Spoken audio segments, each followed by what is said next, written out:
என்னம்மா லைஃப்பில் ரொம்ப தோத்துட்டேன்னு நினச்சிட்டு உட்காந்துருக்குறியா?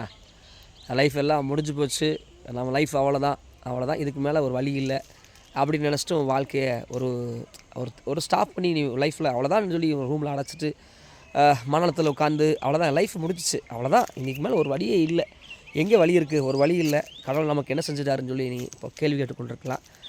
வாழ்க்கையில் நடந்ததெல்லாம் எல்லாம் போராட்டங்களாகவும் பிரச்சனையாகவும் சந்திச்சு மனம் சோர்ந்து போய் உட்காந்துருக்கலாம். ஆனால் ஆண்டவர் உங்களை பார்த்து சொல்கிறாரு, என் சமூகம் அவனுக்கு முன்னாடி போகும்.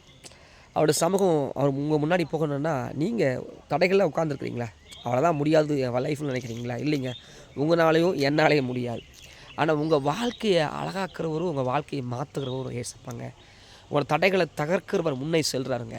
உங்கள் தடைகளை மாற்றுகிறவர், உங்கள் போராட்டங்களை அறிந்தவர், உங்களுடைய உருவாக்கின தாயின் வயிற்றுகள் எலும்புகள் உருவாக்கும் போதே அவர் பேர் சொல்லி அழைத்தவர் அந்த அப்படிப்பட்ட தெய்வம். அதனால் அவர்கிட்ட உங்கள் லைஃப்பை என்ன பண்ணுங்க, ஒப்பு கொடுங்க.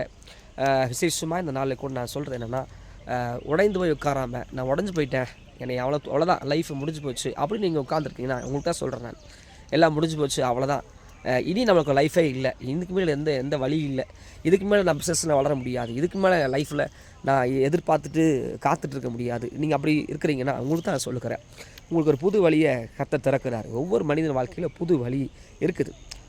போராட்டங்கள் எவ்வளோ அதிகமாக இருக்குதோ அதே போல் ஆசீர்வாதங்களும் நிறையா இருக்குது. அந்த ஆசீர்வாதங்களை நீ பெற்றுக்கொள்ள நீங்கள் ஆயத்தமாக இருக்கிறீங்கன்னா நீ செய்ய வேண்டியது ஒன்றே ஒன்று, உங்கள் நம்பர் ஆண்டவரை என் லைஃப்பை மாற்றுங்க, என் தடையை மாற்றுங்க, என் சூழ்நிலையை மாற்றுங்க. உங்களால் முடியாது ஒன்றும் இல்லை, நான் உங்களை நம்புகிறேன், உங்களால் முடியாதது ஒன்றும் இல்லை, நான் நம்புகிறேன், உங்களை நான் நம்புகிறேன்னு சொல்லுங்கள். ஏன்னா உங்கள் நம்பிக்கை இல்லாத சூழ்நிலை உட்காந்துருக்கிறீங்க.